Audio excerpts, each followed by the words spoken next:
great for those who want to opt out of an unfulfilling, emotionally dead marriage, right? यार ये कितनी awesome है.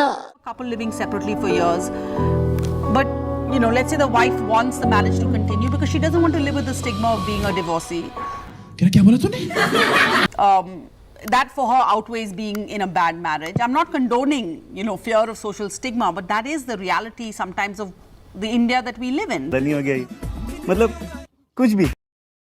Anil Murthy joins us. He's the founder of the Save Indian, the Family Foundation.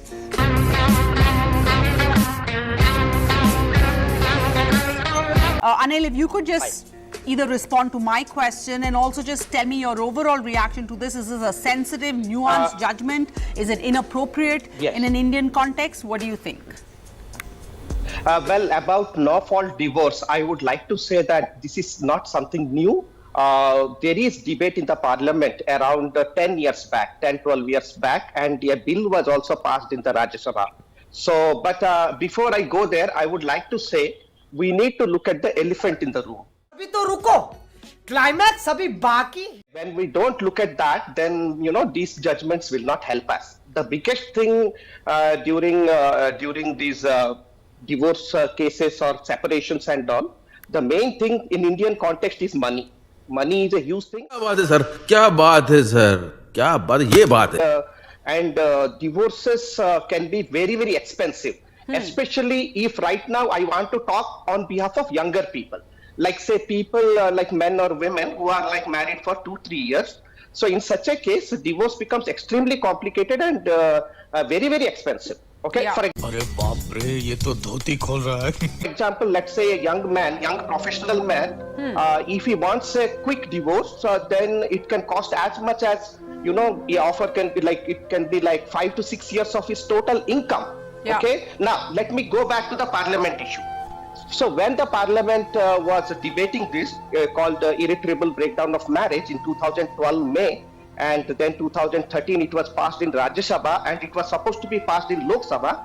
We, the men's activists of Save Indian Family Foundation and other, we protested like anything, and we said that this doesn't take into account all the nuances of the financial and other equations and the property assets and all, and men are getting an extremely bad deal.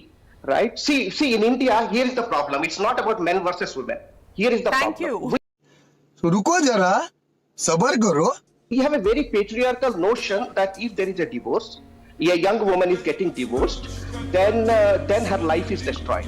Okay? So then the natural reaction to that is that let the young man pay a huge amount of money to compensate for her whole life, and this is where we are pouring oil on the fire in the court system. And then comes whole kinds of litigations on each other, and men are denying divorce and women are denying divorce, and then these things go for 7-8 years. This is हम इन्होंने वक्त बदल दिया, जज्बात बदल दिए, जिंदगी बदल दी. why divorces are so acrimonious, right? I don't want to go into anecdotal cases that the examples that you're raising, but क्या बोला तूने?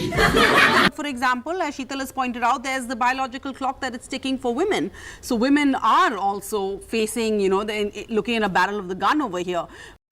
अरे देवा, ये गड़बड़ है बाबा.